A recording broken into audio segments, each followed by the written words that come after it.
وزارت کارهای داخلی و دادستانی کلی تاجیکستان فهرست نزدیک 370 همجنسگرا در کشور را تهیه کردند که به قول آنها بنا به سبب افراد شامل گروه آسیب پذیر بودنشان به قید اپراتیوی گذاشته شدند.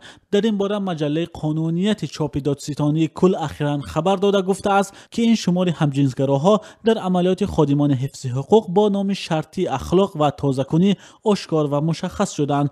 گروه‌های حقوق بشر میگویند اقلیت‌های جنسی در تاجیکستان واقعا هم به بخش گروه‌های آسیب پذیر شاملند و در حالت زیاد نه تنها اعضای جامعه بلکه خادمان پلیس هم حقوق آنها را نقض میکنند. در مجله قانونیت که ماه اکتبر نشر شد آمده است که سال 2016 گروه‌های کاری عاید به شامل شوی جوانان به گروه‌های آسیب پذیر گاموسکسوالیستان، لسبیانکاها، بیسکسوال‌ها و ترانسکسوال‌ها سازمان داده شد که در نتیجه 367 نفر شهروندان جمهوری که به گروه‌های آسیب پذیر شاملند دسترس کرده شدند که از این مقدار 319 نفر به همجنسگرایی مرد با مرد و 48 نفر دیگرشان با جماع زن با زن می باشند.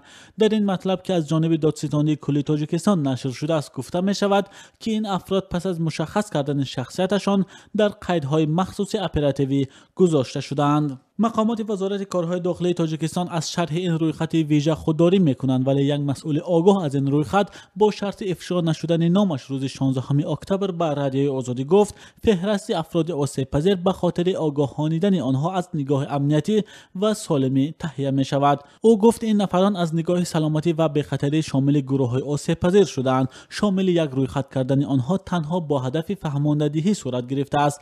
معلوم است که در جامعه ما برخورد با آنها سخت است. از این رو باید آنها حرکت‌های نکنند که برانگیزنده خشم ساکنان شود، چون این عمل کردن آنها باعث صادر شدن جنایت می شود. از طرف دیگر از نگاه سلامتی نیز آگاهی آنها بالا برده می شود، چون خطر سرایت یافتن آنها به بیماری‌های سرایتی خیلی زیاد است. مسئولان سازمان‌های جمعیتی که با این گروه‌ها کار می‌کنند میگویند واقعا اگر این رویخط به خاطر حفظ حقوق همجنسگرایان تهیه شده باشد کار درست است، چون واقعا آنها از همان نگاه یک گروه آسیب پذیر در جامعه هستند.